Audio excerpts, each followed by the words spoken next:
I'm going to abstain from giving too much information, because this stalker scares the shit out of me. Thankfully, though, he doesn't read English, so I hope he'll never find this post. Years ago, I moved to follow my boyfriend and do a PhD in his country. I won't name the exact place, but it's an across-the-ocean type of deal. At first, I was very excited. It was a wonderful adventure, until it suddenly wasn't. It's hard to describe the complexity of what I felt. I felt alone, misunderstood, far from my family and friends, and even though my boyfriend is wonderful, I really felt the weight of not finding any human connection. This could explain why I acted so weird and disconnected from reality in the following story. I'm also just a very naive person in general, and I like to see the best in people around me. This has been problematic more than a few times, but this story may be the worst example of where this candid attitude got me. My boyfriend and I are into BDSM. We do it alone, on our own, and do not participate in events or anything like that. I do have an account on a known website, though. I go there to find new ideas for our sessions, and I sometimes, but rarely, post pictures. No face, no tattoos, and I often wear wigs. I get contacted by interested doms once in a while, even though I clearly state I'm not free. Usually they just send copy-paste messages, so it's easy to ignore them. Once in a while, though, I'd get a more personal message, and make an effort to answer that I'm not interested and I'm in a relationship. This is how my discussion with Nick started. He didn't approach me with a "will you be my sub," but a curiosity about how I got into BDSM, stating he was quite new to the domain and was interested in understanding the way of life, so I gladly explained. Explanations turned into discussions. He told me he was in the police and that he investigated drug cartels. He also told me he was married and that he had kids. Interestingly, we had a lot of hobbies in common. Quite a lot. I won't go into detail about those hobbies, but they're kind of specific. Feeling very lonely combined with the fact that I felt I could trust him because he was married and had kids. I accepted his invitation to start texting on WhatsApp. I want to be clear, my boyfriend knew about all of this from day one, plus we had been talking on this website for almost 3 months before switching to WhatsApp. He was generally very friendly and interested in my day-to-day life. He'd shared pictures of his kids as well, and of the various investigations he was working on. This went on for another 3 months. Then one day he told me he had to interview a suspect close to the town where I lived, and asked if we could meet up for coffee. I agreed, and we met for the first time. Before anyone panics, my boyfriend was hiking with friends for a few weeks. I texted him, but he didn't have signal. Plus, we have a very trusting relationship. He has a lot of girlfriends, and back in my country I hung out with a lot of boys. It's nothing to worry about, and isn't weird for us either. Back to this first encounter. I felt as if we had known each other for years.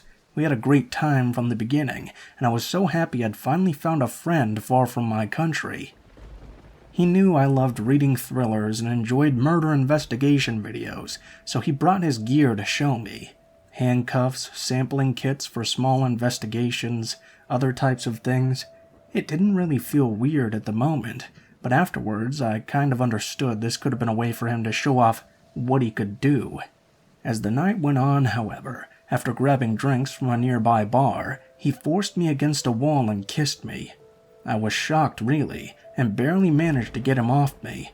I told him it was inappropriate, that he was married and I was in a relationship as well. He was really sorry and felt ashamed. He told me he felt there was something between us. I was very confused. Yeah, it's called friendship. I was disappointed, and we parted ways after. Days after, he apologized over and over again and called me to meet up. He wanted to take me for a ride in his hometown. It's a pretty place. He's got a bike and he wants me to enjoy the scenery in this country that I barely know still. I agree. It's his hometown, he works there, he lives there with his wife and kids. Surely he won't try anything there. I'll be safe. In short, I wasn't. Again, he kissed me and tried to push for more in the middle of a park where he brought his children to play on weekends. I told him to bring me back to the bus station so I could leave. He did, and then proceeded to tell me a story about how he had recently got a drug seller out of hiding by modifying text messages sent by his girlfriend. He basically made him believe she was cheating on him to get him to confront her and then arrested him. I don't know if it's true. I don't know if that sort of thing is possible. Due to what had just happened, what I heard was, I can make your boyfriend believe you're cheating on him, and my boyfriend was still on his hike by that time. We did talk once every few days, and I told him everything from the moment he had some cell signal. Meanwhile, I was confronting Nick about that. His behavior was really strange. He went suddenly from, "I'm sorry, I think I'm in love with you," to, "If you tell the cops, who do you think they'll believe? Their colleague or some immigrant?" I got scared and tried to cool things down with him. I felt he could go crazy at any moment. He clearly wasn't used to anyone refusing him. At that point, I thought it might actually be safer for me and my boyfriend to maintain contact with Nick, albeit with less enthusiasm than before. But after understanding just how obsessed he was, I blocked him on all platforms where I knew he had an account. But even after all that, he still found me. He sent me my address, asking if I loved living in that particular part of town. I had never given it to him. Guess he could pull some strings at the station to get my info. He even came to visit me at my job. I was so scared I just played it as if everything was okay. I told him my boyfriend wanted me to cut ties with him because he was angry about what happened, which was true, but I also mainly wanted him out of my life. I didn't know how he would react if I told him that bit of information, however. Nick insisted that I must love him, I should be his mistress, that my boyfriend didn't have to know. He was obsessed with me, and he didn't even try to hide it anymore. He'd tell me how he wanted to fuck me, how we'd be a great couple, how he'd father our kids. He went from "I'm a husband" material to serial rapist in a matter of seconds. I refused again and again, blocking him, changing accounts, etc. I got scared when I got calls from unknown numbers. I was terrified when I saw anyone slowing down on a motorcycle close to my apartment. I was wary of going outside and going to my job. And the quarantine was welcomed for me, really. I didn't get any news from him for months. And then I broke my cell phone. I knew I could transfer all my numbers from one phone to the other, but I didn't know it would unblock previously blocked numbers.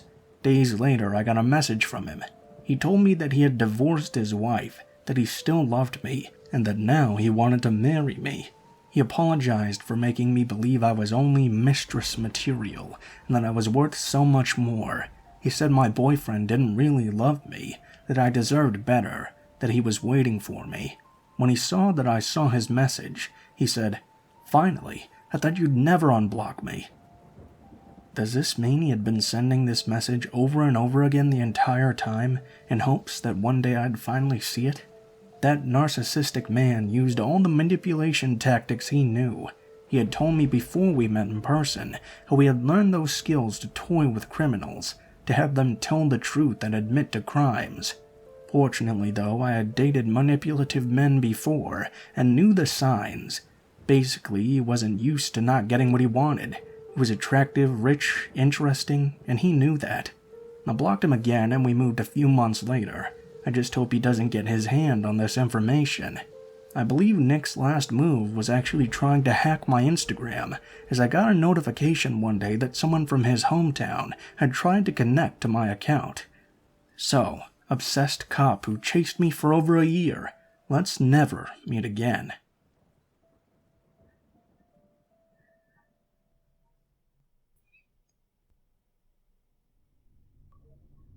"3 days ago, my old man went out of town.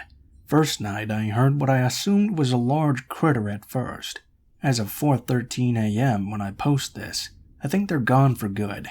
This is a long but recent and true story. I want to say I'm glad they left, or at least knew I was armed and not worth dying or killing for. Whatever reason they had, really. 2 nights ago, I was awoken by my dog between 11 and 3 a.m. at the latest. He kept near me when I got up and made a low, aggressive growl, facing out of my room but keeping close to me. He had never done this before. I've worked with canines for years, and this gave me a gut feeling. Then, I heard it. I could hear someone talking in my backyard, no more than 20 feet away by the sound. Low mumbling and bad whispering. I was blaring Return of the King. Yes, the extended edition. I need to add I have childlike hearing at my age for context. If you speak in a one-floor home with 2 doors closed and add a whisper, I can still make the words out. He went quiet when I opened a drawer too loud to grab my hidden 380. I chambered around and noticed a shadow passing by the light outside the blurred window. Blackout curtains for the win. I checked. The home was clear. All the doors were still locked. Nothing else was odd, but my dog peeled out. I held my flashlight in one hand, went his way, and called him to the other side. He was gone. I guess they knew I was home at that point and had run away on foot. I continued to check around, but at some point I realized that they had probably gone, and I was good. Well, Florida continues to be Florida. Night 3. My dog does this again in the same frame, waking me up. At this rate, I just grabbed my 12 gauge. My dog was acting far more protective though, and gave me the dog body language for major threat, can't handle alone. I froze for a moment. What, 2 people now? Fuck, this was not good. They must have intended to violently take whatever they could be after. There was one new guy, and the same guy from before. I couldn't risk getting a close look. At this rate, I knew they meant business, and had to be armed to scope out a place like this with 60 pounds of muscle of a dog, and my grown ass with a lifetime of handling guns. In the yard at around 2:30 a.m. for a second night, they now knew I and my dog were home, but clearly they had some goal. This time the voices were behind the home. My dog then pulled a fucking Leroy Jenkins. He gave one of the most aggressive, loud barks I've ever seen any dog do, and ran to the wall. I ran to his side, and yelled, "Fuck 'em up, they're dead men." This must have been planned, and professionally. I checked every inch of the property with my shotgun. My dog was worked up and spooked, but calming down.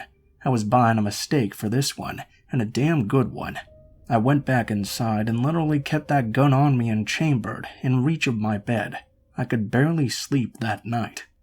Day 4, I did a bit of looking around for misplaced or slightly moved objects or scratched up locks. I noticed that one trash can by the gate had been rotated 180 degrees, with the handle facing me, not the wall as it's always been placed. A few dead and crushed twigs as I went back there as well. The head chair was turned and moved to the right. A clearly odd thing is that table was set symmetrically, so it was glaringly obviously out of place if you actually lived there. Ring and my neighbors so far showed nothing, but I knew that these guys who were coming around had to have somehow known my dad had left, knew his son lived there, the dog would eat them and was huge, had a gun and even announced I was armed, yet they still came back with backup. He even came back and moved shit around that I didn't even notice until my Marine buddy told me to check if so much as a rock was out of place. It's a way to gauge the person's awareness or presence, I guess. It's now been 2 days without any disturbances. I just finished a 10-hour shift welding in the Florida heat, and I'm dead exhausted. Otherwise, I'm about to file my police report, but I want to ensure it's worded properly for the cops in my area. Whatever these guys' goal was, let's not meet again.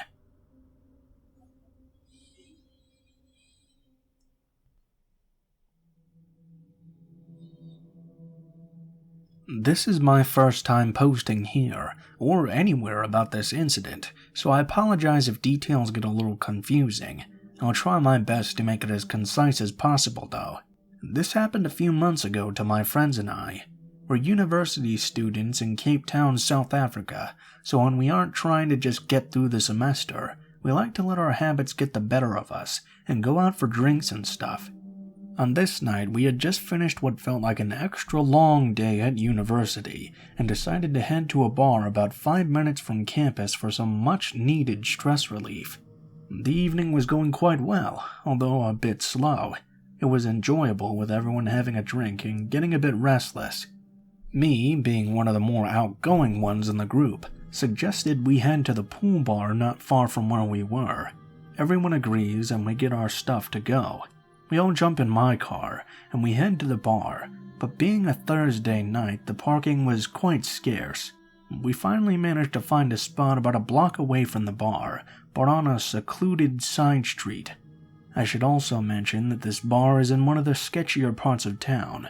It's normally quite safe due to the amount of nightlife associated with being so close to the university, though.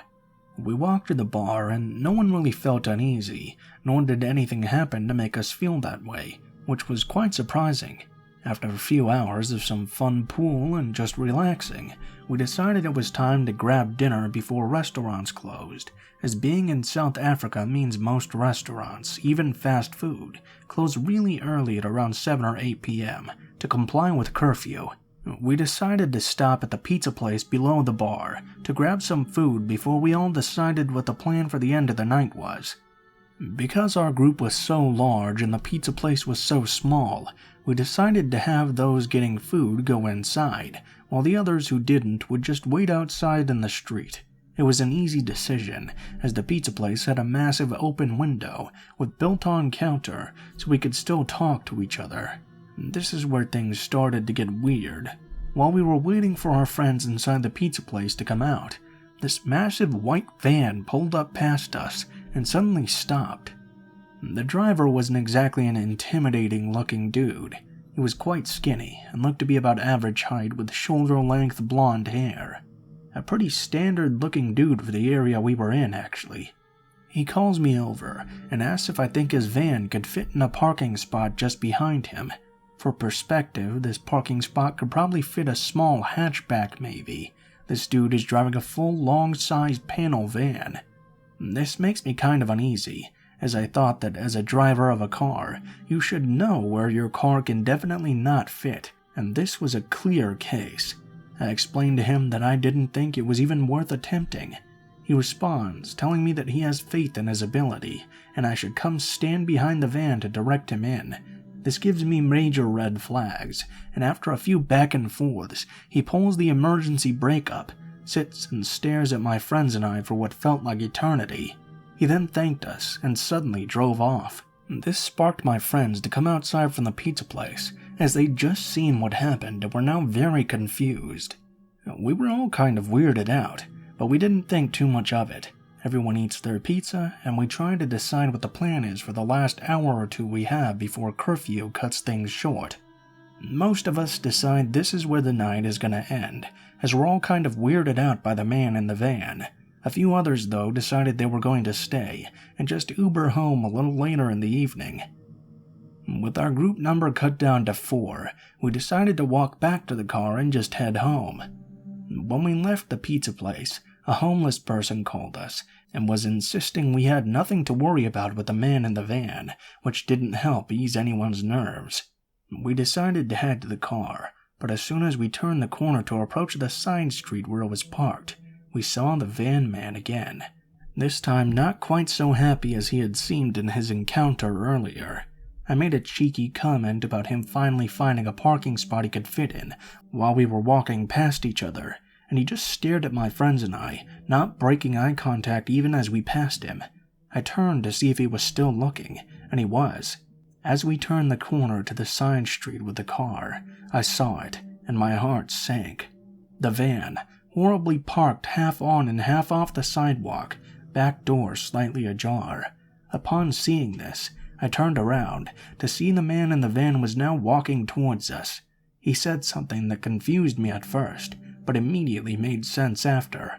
"Hey, can you please watch my car?" This confused me, but when he said that, 4 men sat up from leaning on the wall next to it and began to follow us. My friends and I were slightly ahead of them, so we were trying to discuss the game plan. It was obvious if we did nothing, something horrible was going to happen. My friends started walking faster, and I remained at the same speed, frantically searching my pockets for my car keys. The whole time I was shouting at my friends to wait up and asking what the rush was, all in hopes the guys behind us, who were now gaining on us, were oblivious to us knowing they had sinister intentions. As soon as our car came into view, we all booked it, jumped in and drove away, but we were only seconds from being not that lucky. After locking the car doors, I could see the men were now surrounding the car. I managed to get us out, and looking back in the mirror, I saw a fifth man by the van at the bottom of the street. I have no idea what their intentions were that night, if it was to rob us, just beat us up, or something worse. I don't like to think about how lucky we were that night. I ask that when you're out, no matter how innocent an interaction with someone can seem, always pay attention to those little things.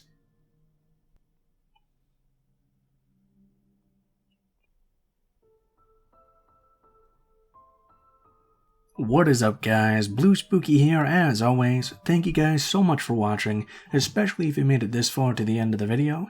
If you guys liked the video, please be sure to like, share, and subscribe if you feel so inclined. If you do decide to subscribe, hit that bell button to be sure you get notified of each video as it comes out. I try to upload videos at least once a day if I can. If you guys have a story you'd like me to read, or a story you'd like to send in yourself, you can take a look in the description. It will have links to all of my social media, including my Facebook, Twitter, or Gmail accounts. If you decide to send in a story, please include in the tagline the name of the story if it has one, the theme if it has one, and how you would like to be credited in the description of the video the story appears in. Please also try to make sure you use good grammar and include as much detail as possible so it has the highest chance of being included in a video. I would like to give a special thanks to those Redditors who allowed me to use their stories. I got all of these stories from the subreddit Let's Not Meet. You'll find links to all of these stories in the description, and those will link to their accounts as well.